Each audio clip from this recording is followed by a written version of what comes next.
বন্ধুরা, তোমরা কেমন আছো? আশা করি তোমরা খুব ভালো আছো। আমিও খুব ভালো আছি। আজকে তোমাদের আমি সর্ষে পোস্ত দিয়ে পমফ্রেট মাছের ঝাল করে দেখাচ্ছি। আর এই সর্ষে পোস্ত দিয়ে পমফ্রেট মাছের ঝাল দুর্দান্ত খেতে লাগে বন্ধুরা। চলো বন্ধুরা, আমি রেসিপিটা কিভাবে করছি তোমরা দেখে নাও। আমি পমফ্রেট মাছটা প্রথমে ধুয়ে রেখে দিয়েছি। এর মধ্যে নুন হলুদ দিয়ে হালকা করে ভেজে তুলে নেব। আর এদিকে সর্ষে আর পোস্তটা বেটে নিচ্ছি বন্ধুরা। বন্ধুরা দেখো, পমফ্রেট মাছের ঝাল করার জন্য আমি কিন্তু দেখো সাদা সর্ষে, সাদা পোস্ত আর কাঁচা লঙ্কা আমি বেটে নিচ্ছি। এটা বেটে নেওয়ার পর আমি কিভাবে পমফ্রেট মাছের ঝাল করব তোমরা অবশ্যই দেখতে থাকো। বন্ধুরা দেখো, আমার কিন্তু পমফ্রেট মাছের ঝাল করার জন্য আমি কিন্তু মশলা বেটে নিয়েছি। দেখো দেখো বন্ধুরা, এর মধ্যে কিন্তু পোস্ত আছে, সাদা সর্ষে আছে, কাঁচা লঙ্কা আছে। আমি কিন্তু একসাথে বেটে নিয়েছি। এবার কিভাবে পমফ্রেট মাছের ঝালটা বানাবো তোমরা অবশ্যই দেখতে থাকো। দেখো, পমফ্রেট মাছের ঝাল করার জন্য দেখো আমি কিন্তু কড়া বসিয়ে দিয়েছি। কড়ার মধ্যে সর্ষের তেল দিয়ে দিয়েছি। অবশ্যই কিন্তু পমফ্রেট মাছের ঝালটা সর্ষের তেলে বানাবার চেষ্টা করো। সাদা তেলে কখনো করো না, তাহলে কিন্তু এই পমফ্রেট মাছের ঝালটা খেতে ভালো লাগবে না। আমার তেলটা গরম হয়ে গেলে আমি কিন্তু মাছটা ভেজে নেব। বন্ধুরা দেখো, পমফ্রেট মাছের মধ্যে আমি কিন্তু হলুদ আর নুন দিয়ে দিয়েছি। এটা ভালো করে মাখিয়ে আমি কিন্তু ভেজে তুলে নেব। আর এদিকে দেখো, টক দই নিয়ে রেখেছি। এটা চামচ দিয়ে একটুখানি ফাটিয়ে রেখে দেবো। এটা আমি কখন ব্যবহার করব তোমরা অবশ্যই দেখতে থাকো। বন্ধুরা দেখো, আমার কিন্তু তেলটা গরম হয়ে গেছে। এবার আমি কিন্তু পমফ্রেট মাছগুলো ভেজে নিচ্ছি। বন্ধুরা দেখো, আমার কিন্তু তেলটা গরম হয়ে গেছে। এবার আমি কিন্তু পমফ্রেট মাছগুলো ভেজে নিচ্ছি।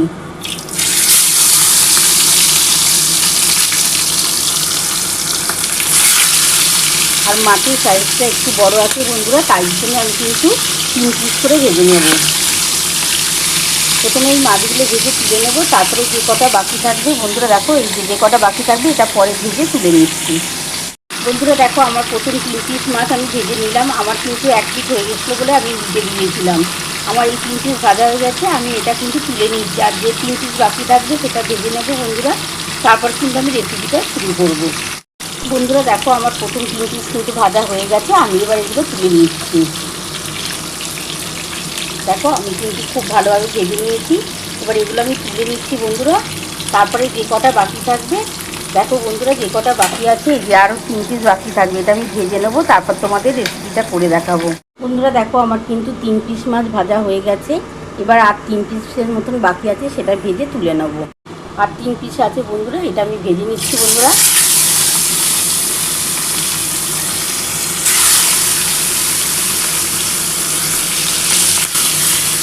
আর একটু মাছের সাইজটা একটু বড় আছে বলে বন্ধুরা আমি 3 পিস করেই ভাজলাম।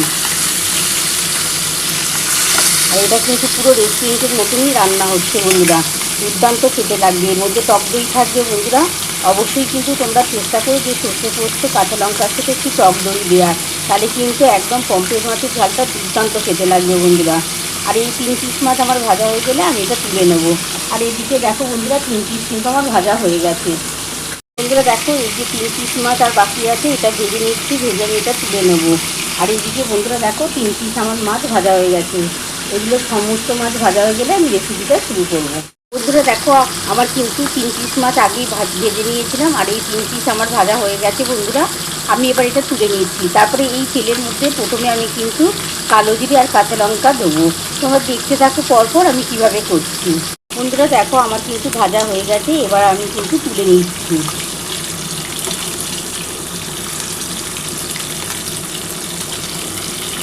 দেখো, এইভাবে তোমরা কিন্তু পমফ্রেট মাছটা ভাজার চেষ্টা করবে, তাহলে কিন্তু খেতে খুব ভালো হয়। দেখো, আমার পুরো ভাজা হয়ে গেছে। এবার আমি এগুলো তুলে নিচ্ছি বন্ধুরা, তারপর রেসিপিটা শুরু করছি। বন্ধুরা দেখো, আমার কিন্তু 6 পিস মাছ ভাজা হয়ে গেছে। এবার ওই তেলের মধ্যে আমি কালো জিরে আর কাঁচা লঙ্কা দিয়ে দেবো। এবার দেখো বন্ধুরা, যে তেলটা রয়েছে এই তেলের মধ্যে প্রথমে আমি কালো জিরে ফোড়ন দিচ্ছি। এই যে দেখো, কালো জিরে দিয়ে দিলাম। 4টে কাঁচা লঙ্কা দিয়ে দিলাম। এবার যে মশলাটা বেটে রেখেছিলাম তোমরা দেখেই নিয়েছি, এর মধ্যে সর্ষে পোস্ত আর কাঁচা লঙ্কা আজকে দিয়ে দিলাম। এর মধ্যে সামান্য অল্প একটু জল দিয়ে ঢেলে দেবো। প্রথমে এটা একটুখানি নাড়াচাড়া করে নিচ্ছি। এবার এর মধ্যে আমি কিন্তু টক দই দিয়ে দেবো। টক দইটা আমি ফাটিয়ে রেখে দিয়েছি বন্ধুরা, সেই টক দইটা দিয়ে দিচ্ছি।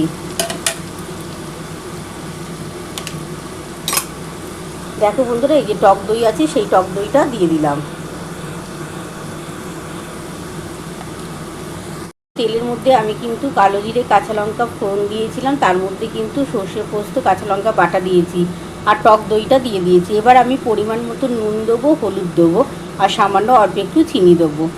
দুর্দান্ত খেতে লাগে বন্ধুরা, এটা পুরো রেস্টুরেন্টের মতনই খেতে লাগবে, খুব টেস্ট হয়। তোমরা অবশ্যই টক দইটা দিয়েও দেখো, খেতে খুব ভালো লাগবে।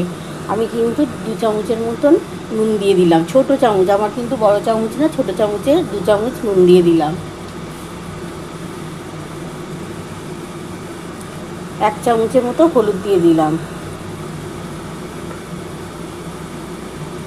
2 চামচ দিলাম বন্ধুরা, কারণ একটু হলুদ না দিলে খেতে ভালো লাগবে না বা দেখতেও ভালো লাগবে না। আর সামান্য অল্প একটু চিনি দিচ্ছি বন্ধুরা। দেখো, খুবই সামান্য অল্প একটু চিনি দিয়ে দিলাম, এটা টেস্ট হওয়ার জন্য দিলাম। তোমরা যদি চিনিটা না দিতে চাও না দিতে পারো, কিন্তু একটু চিনি দিলে টেস্টটা খুব ভালো হয় বন্ধুরা, তার জন্যই কিন্তু চিনিটা দেওয়া হয়। এবার ভালো করে কিন্তু একটু নাড়াচাড়া করতে হবে।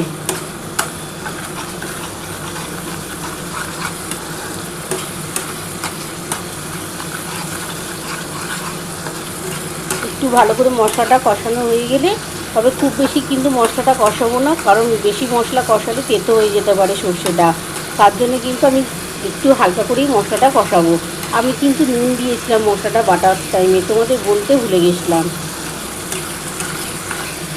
আমি যখন সর্ষেটা বেটেছি তার সাথে পোস্ত দেওয়া ছিল, একটু সামান্য নুন দিয়েই বেটেছি। মশলাটা বাটা হয়ে যাচ্ছে বলে তোমাদের বলতে ভুলে গেছিলাম।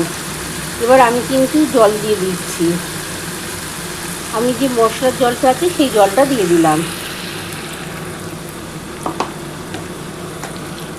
ভালো করে কিন্তু মশলার জলটা দিয়ে ভালো করে যখন দেখবো গ্রেভিটা কম হয়ে গেছে, তখন কিন্তু আমি মাছটা দেবো। এখন কিন্তু দেবো না মাছ, প্রথমে ঝোলটা খুব ভালোভাবে ফুটে যাবে, তারপরেই মাছটা কিন্তু দেবো। আর এরকম টক দই দিয়ে সর্ষে পোস্ত কাঁচা লঙ্কা দিয়ে পমফ্রেট মাছের ঝাল দুর্দান্ত খেতে হয় বন্ধুরা।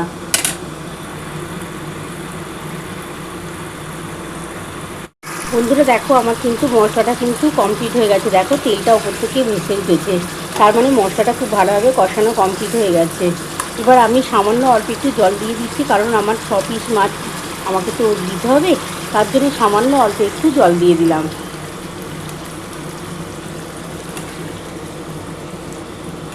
একটুখানি ঝোলটা যখন ফুটে যাবে তখন কিন্তু আমি মাছগুলো দেবো, তবে খুব বেশি ঝোল রাখবো না, একটু মাখা মাখা থাকবে। এই সর্ষে পোস্ত টক দই দিয়ে পমফ্রেট মাছের ঝালের মধ্যে বেশি ঝোল হলে ভালো লাগবে না, একটু মাখো মাখো হবে, খেতে ভালো লাগবে।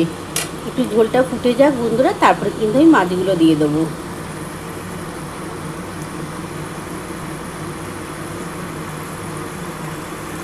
বন্ধুরা দেখো, ঝোলটা কিন্তু ফুটে গেছে, আমি কিন্তু এবার মাছগুলো দিয়ে দিচ্ছি।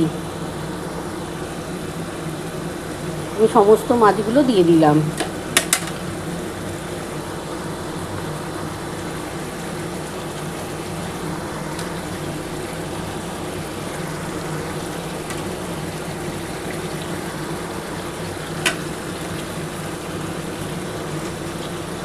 একটুখানি ফুটে গেলে তারপর কিন্তু আমি নামাবো। তা 2 পিঠ আমি কিন্তু উল্টে দেবো বন্ধুরা। বন্ধুরা দেখো, আমার কিন্তু ঝোলটা ফুটে গেছে, এবার আমি নামিয়ে নিচ্ছি, নামিয়ে তোমাদের দেখাচ্ছি। বন্ধুরা দেখো, আমার কিন্তু সর্ষে পোস্ত আর দই দিয়ে কিন্তু পমফ্রেট মাছের ঝাল নামানো হয়ে গেছে। এটা পুরোটাই রেস্টুরেন্টের মতনই কিন্তু করেছি, দুর্দান্ত খেতে লাগবে বন্ধুরা। তোমরাও বাড়িতে প্লিজ একবার এইভাবে করে খেও, দুর্দান্ত খেতে লাগে। এরকম গরম গরম পমফ্রেট মাছের ঝাল দিয়ে কিন্তু ভাত খেতে দুর্দান্ত লাগবে। আর এর মধ্যে তো দই পড়েছে, আরও টেস্ট বেড়ে যাবে বন্ধুরা। তোমাদের কেমন লেগেছে অবশ্যই কমেন্ট বক্সে জানিও। তোমাদের যদি আমার এই পমফ্রেট মাছের ঝালটা ভালো লেগে থাকে তাহলে অবশ্যই কমেন্ট বক্সে জানিও কেমন হয়েছে। তাহলে এরকম আরও নতুন নতুন রেসিপি নিয়ে তোমাদের সামনে হাজির হব। Thank you.